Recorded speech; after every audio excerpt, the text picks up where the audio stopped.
अस्सलामुअलैकुम वरहमतुल्लाहि वबरकातुहू। भाइयों, बुज़ुर्गों, दोस्तों, आज कर्नाटक में एक न्यूज़ बहुत तेज़ी से सर्कुलेट हो रही है। 2022 में बीजेपी की हुकूमत के दरमियान जो एजुकेशनल इंस्टीट्यूशन में हिजाब के ऊपर पाबंदी लगाने का जो सर्कुलर जारी किया गया था, 3 साल बाद कांग्रेस हुकूमत अब वो सर्कुलर को विड्रॉ करके है। ये कोई कानून तो नहीं था, ये कोई एक्ट तो नहीं था। सर्कुलर विड्रॉ करने 3 साल कांग्रेस हुकूमत को लगे और आज ये क्रेडिट लेने के लिए बहुत सारे लोग सोशल मीडिया में आ रहे हैं, एफबी में आ रहे हैं, इंस्टा में आ रहे हैं।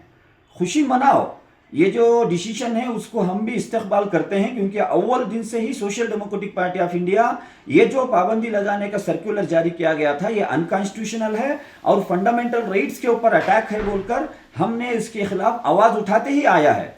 लेकिन मैं कुछ सवालात आपसे करना चाहता हूं। जो भी क्रेडिट लेना चाह रहे हैं, वो चाहे एमएलएस हो, मिनिस्टर्स हो या दिगर अहबाब हो, क्या पिछले 3 साल में 16,000 से ज्यादा मेरे कौम की बच्चियों को एग्जाम हॉल में उनके हिजाब के बिना पर उनको एग्जाम से महरूम रखा गया? क्या उनको इंसाफ मिल गया? क्या 3 साल में जितने भी लोग हिजाब के ऊपर आवाज उठाते हुए, ये जो इनजस्टिस के ऊपर आवाज उठाते हुए एहतजाज करे, उनके ऊपर झूठे मूठे केस दर्ज करे, क्या उनको इंसाफ मिल गया? दावणगेरे में भी बहुत सारे लोग हिजाब के इश्यू पर एहतजाज करने के बिना पर आज भी वो कोर्ट के चक्कर काट रहे हैं। क्या उनको इंसाफ मिल गया? क्या सुप्रीम कोर्ट में जो 5 बच्चियां मेरे उड़पी के एक केस को लेकर एक लंबी लीगल लड़ाई लड़े थे, क्या हिजाब का केस सुप्रीम कोर्ट में कर्नाटक हुकूमत के जरिए से विड्रॉ कर लिया गया? ये कुछ सवालात हैं, कड़वे सवालात हैं, मैं आपको करना चाह रहा हूं। खुशी मनाओ, लेकिन मेरी खुशी जब होगी कि 16,000 बच्चियों को दोबारा एग्जाम लिखने के लिए कर्नाटक की कांग्रेस हुकूमत कुछ स्पेशल इंतजाम करना होगा। और जितने भी झूठे मूठे केस डाले गए हैं हिजाब के इशू पर जो एहतजाज करने के बिना पर, उनके केसेस को विड्रॉ करने का भी एक डिसीजन कैबिनेट को लेना पड़ेगा।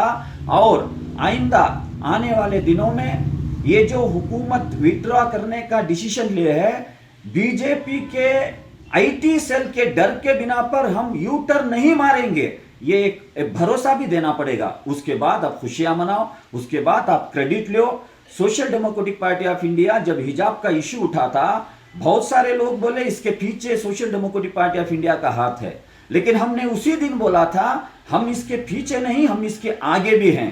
क्योंकि जो फंडामेंटल राइट्स के ऊपर अटैक चला था, जो कॉन्स्टिट्यूशनल राइट्स के ऊपर अटैक चला था, इसको हम कंडेम उस दिन भी करे थे, आइंदा भी करने वाले हैं। तो social democratic party of India का मानना यह है, जो भी चीजें मैं बताया हूं ये होने के बाद खुशी मनाओ।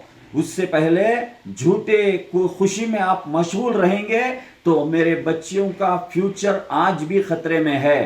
तो ये कुछ कड़वे बातें थे, कड़वा सच था। इस वीडियो के जरिए से मैं आपके सामने रखना चाह रहा हूं। हुकूमत को इसके बारे में गौर फिक्र करना है और जो भी लोग क्रेडिट लेने की कोशिश कर रहे हैं इसके बारे में आवाज आपको उठाना है।